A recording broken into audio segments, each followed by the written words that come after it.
Charles Broadway Rouss.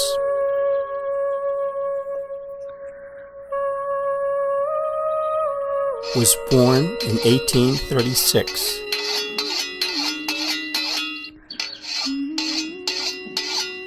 On a farm in Maryland.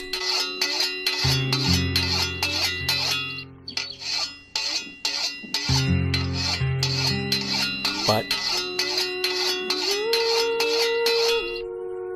discovered himself in Winchester.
It became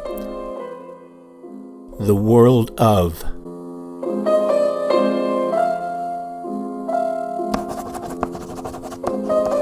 Charles Broadway Rouss.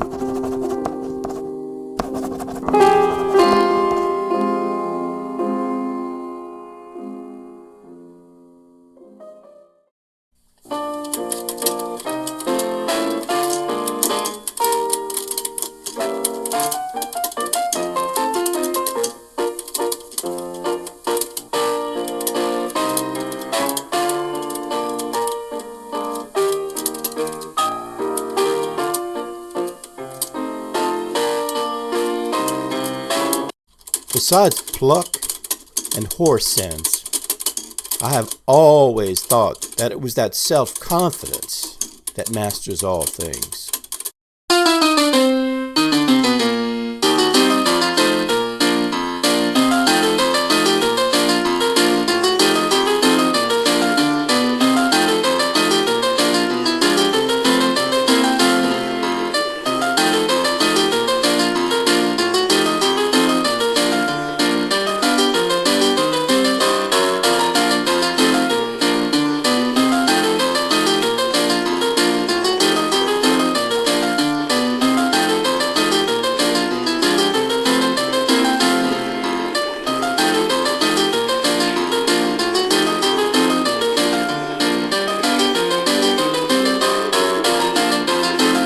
Charles Broadway Rouss is the most eccentric merchant in America. He is probably more talked about in the newspapers than any 10 other merchants.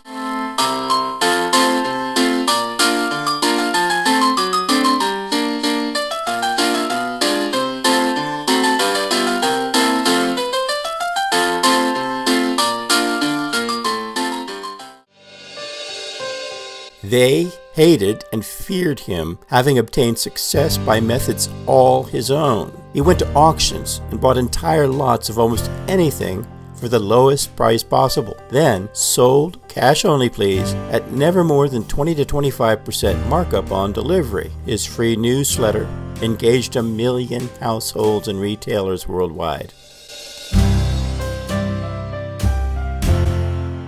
I say to you that I know but one thought, and that thought is my business. That is a passion with me, amounts to madness, and drives me on with the fury and pitiless rage of a demon. No rest do I know, nor do I care, nor want any. I love with all my soul its merciless and savage energy. Where it may end, God knows, in greatness or misery, and day and night, Sunday and weekdays, I love and feast upon the hours I call my own. Driving this vast and frightful engine, not this side of the grave do I look for rest. These are thoughts I pour out to you and have never uttered to a living soul.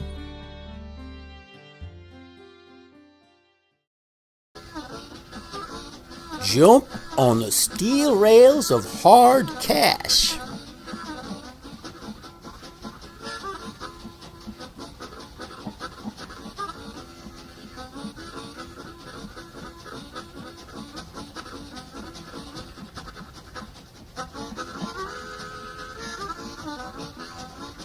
Hamlet, Oregon, 596 Broadway.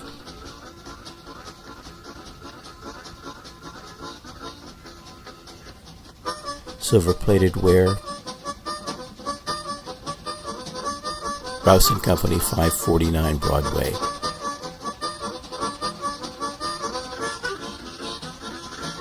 Dunlop's. C.G. Gunther's Sons Furrier, 502 Broadway. Calhoun Robinson Company, Wholesale Fancy Dry Goods.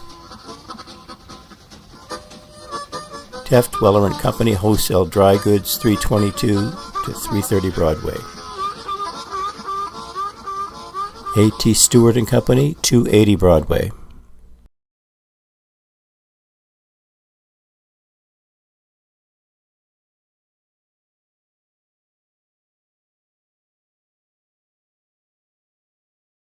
CB hated them. They fixed prices high, pushed poor folks to go into debt. So when the economy failed, poor folks lost everything. Just like CB did once. But CB was never the kind to die. A Wall Street panic erased his $50,000, the third pile he would lose, and false accusations meant to destroy his name. His friend Erastus Wyman paid for Charlie a Christmas dinner served to Charlie in his dank, tomb-like end-of-the-road cell in the Ludlow Street jail. Charlie, his soul fire crackling, looked at the wall and scrawled, "This is Christmas Day. A friend has sent me enough to buy a Christmas dinner. I vow to him, and I write it here, that as I am today 40 years old, before I am 50, I will be rated in the reference book as being worth $500,000, and before I'm 60, I shall be rated at over $1 million.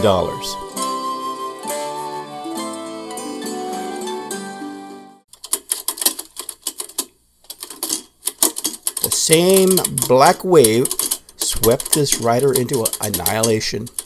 Utter and complete, name, fame, cash, and everything else obliterated, except a solitary spark of ambition, backed by an ounce of pluck that was worth all the money in the world. With this small capital, the obliterated Lilliput stood facing fate on the morning of May 1st, 1876, at 251 Church Street, at daybreak, and with my order to drive the enemy at sunrise.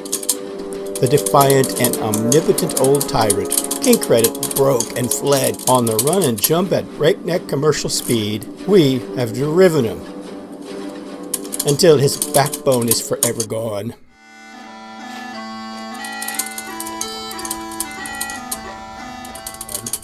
And the multitudinous number who feel the throb and the thrill of ambition and lack the decision to let it look when the simple, unmistakable signs face them at every turn. Underbuy, undersell, cash before delivery. CB worked and amassed 6 times $1 million, giving away much excepting to religions or political parties. He owed no man a penny, and none owed him.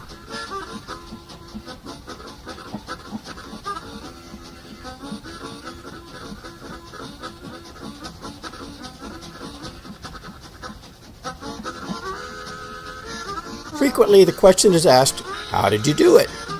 How did you start in Church Street with a little more than a wheelbarrow of stuff? Climb to the Marble Palace on Broadway and wave the flag of commercial triumph over the metropolis and over the entire nation. The answer is coiled upon 2 leviathans of the English tongue, underbuy and undersell.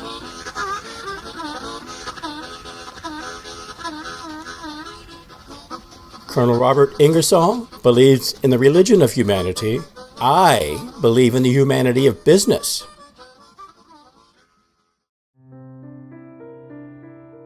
Charlie's power reigned because he was also kind to old best friends, the poor, the mistreated, and Irish lassies, and a second wife and family. He had a curious way of taking into his service men who were broken down, wrecks upon the shoals of time. He lodged them in the store, paid them moderately, made new men out of old and good salesmen and reputable citizens of poor fellows that nobody else would touch.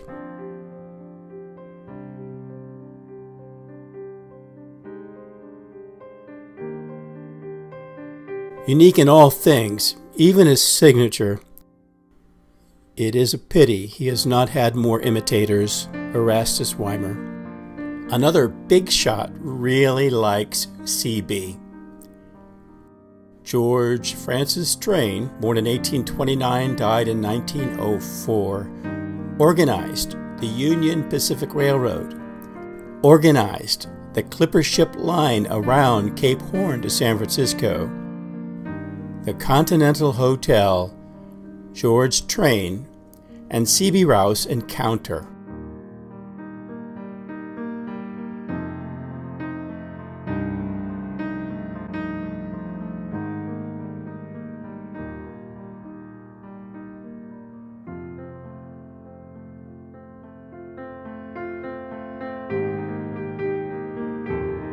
Wrote a reporter from the New York Press, George Francis Train, of the peanut complexion and the creamy hair, occupies a corner chair in the Continental Hotel morning, noon, and evening. I was chatting with him the other afternoon.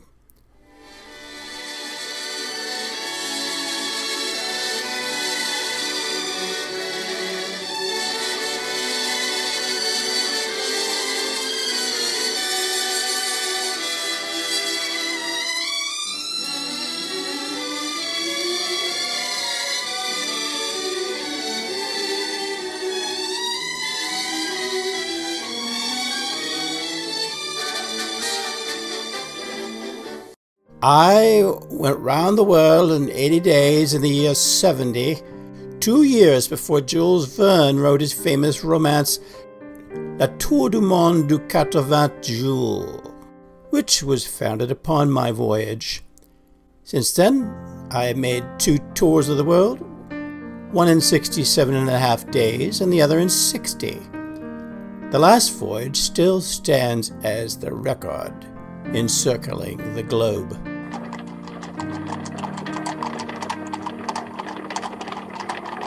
A barouche drove up Broadway. In it was a short, thick-set man with red hair and stiff red mustache. He was bareheaded. "Do you know who that is, Mr. Train?"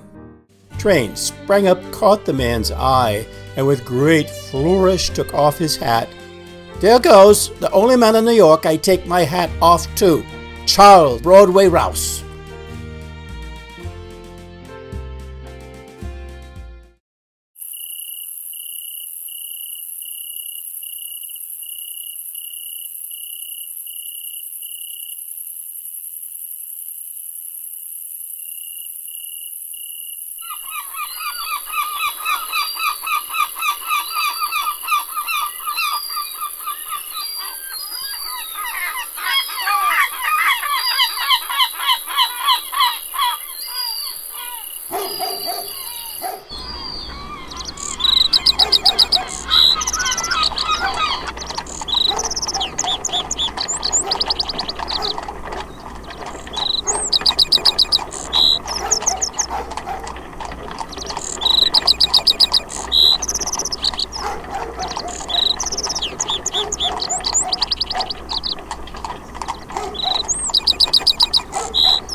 Lately, the newspapers have been saying that he is going blind. As I approached his $1 million store, I saw a crowd in front of the windows. His windows are always an attraction. Displayed there are goods of all kinds at marvelous prices. They are arrayed in a free and easy way, and there is plenty of dust on them. 2 items I noticed were $12 fishing rods at 49 cents and fast black hosiery at 40 cents a dozen. On the door, a sign reads like this: "Notice, this store will close at 6:30 till further notice." Mr. Rouss is a phonetic speller. This is what confronts you on a great sign at the elevator entrance. He who built, owns, and occupies this marvel of brick, iron, and granite 18 years ago walked the streets penniless and $50,000 in debt, only to show that the capitalists of today were poor men just 20 years ago, and that many a poor fellow facing poverty today may be a capitalist a quarter of a century hence, if he will. Pluck adorned with ambition, backed by honor bright, will always command success, even without the almighty dollar. The proprietor, though no smoker, enjoys the flavor of a good cigar, but the nasty old pipe of the poisonous cigarette will not be tolerated in the house. Prefer a dead rat or a polecat. Visitors making their headquarters here are requested to leave their dollars and valuables with the cashier or at the hotel. The alert and sure-footed bunkos are everywhere. The woods are full of them. 1 hour now may save you years in the credit hell of mercantile life. You are welcome to an hour in this concern, free to see for yourself which is the surer, shorter, quicker road to success. The old credit gauntlet, or 10 and 20% off for cash before delivery. One moment, please. Look at a few stubborn facts in our window. Half an hour through our warehouse containing 1 million auction values will be very apt to shake your faith in the credit system and build your future fortune on the solid rock of cash before delivery. Charles Broadway Rouss.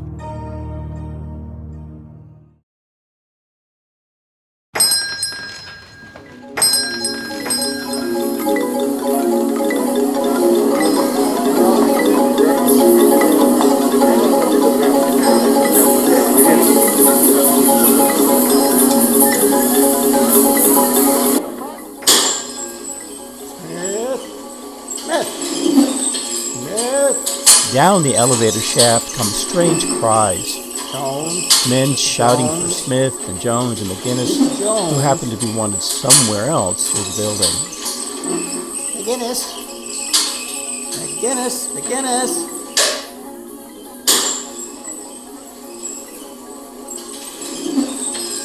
Smith. Smith. Jones. Jones.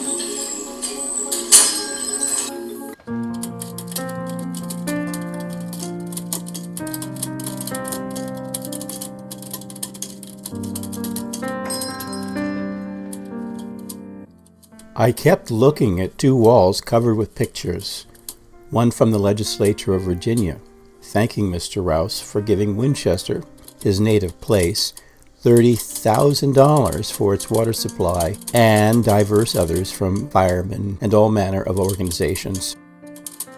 I went into the office and approached the said-to-be sightless merchant. An interesting thing about his office is an enormous file case covering the wall for fully 60 feet, and having indexed receptacles for communications and information from all the states in the Union and from all his customers. It's a standing monument to Mr. Rouss's idea of order and helps offset the impression of disorder his store conveys. I took a chair beside his flat-topped desk with 2 stenographers on the other side of him. In personal appearance, Mr. Rouss reminds one of nobody. He is unique. He has an honest, kindly face which proclaims him to be an able, honest man and a gentleman. But he is remarkably careless about his attire. Few who meet him at lunch in the afternoon and in the Metropolitan Cafe or afterwards at Delmonico's would imagine him to be the owner of one of the largest buildings on Broadway and the possessor of the heaviest private cash account in all the banks of New York City. You meet him. He extends his hand and says, "I am your friend."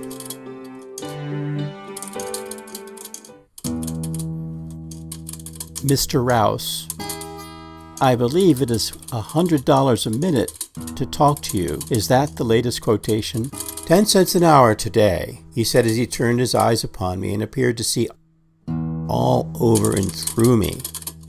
I think it will take about 10 minutes. I want to interview you for the Hardware Dealers magazine. What's your name? Addison Archer. Where do you live? In New York. Where in New York? I told him. Well, what do you want? Something about you, your business, your life. Jenny, give him the life. And one of the stenographers handed me down a copy of a pamphlet with a robin's egg blue cover which said, "The Life of Charles Broadway Rouss, price 1 cent.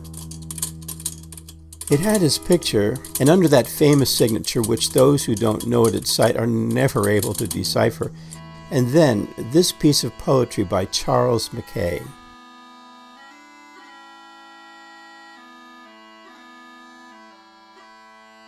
Should fortune with a smiling face strew roses in our way, then we shall stop to pick them up today. But should she come with tale of grief or talk of coming sorrow, when shall we grieve, if grieve we must? Tomorrow. You will find it full of anything you want to know about me, said Mr. Ross as I turned the leaves. It says, the personal traits which endear Mr. Rouss to his intimates are quaint and rugged humor, his patient tolerance with the faults of others, his utter absence of egotism, and his marvelous fund of practical common sense. He never lends, he never borrows, he obstinately declines to invest in enterprises outside of his own immediate business. He does not profess belief in any of the ordinary accepted creeds of any of the churches. I want to know particularly about your hardware department and your ideas of the hardware business. It read, his beginning in New York after the war with $1.80 in cash and $11,000 in old debts against him. His wonderful success,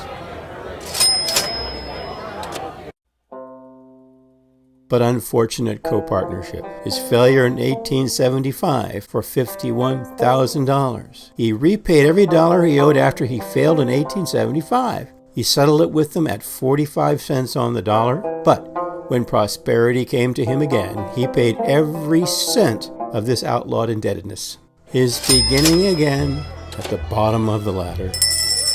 His rise from cramped quarters, 19 by 65 feet in Church Street at a rent of $1 a day, to the ownership of his present magnificent store with its 12 stories and floor surface of 185,000 square feet.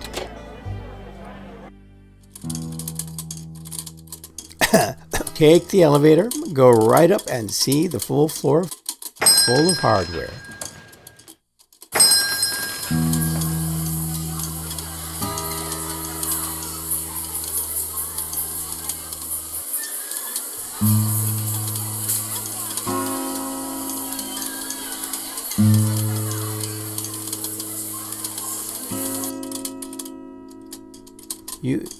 You look to be a rather young man, Mr. Rouss.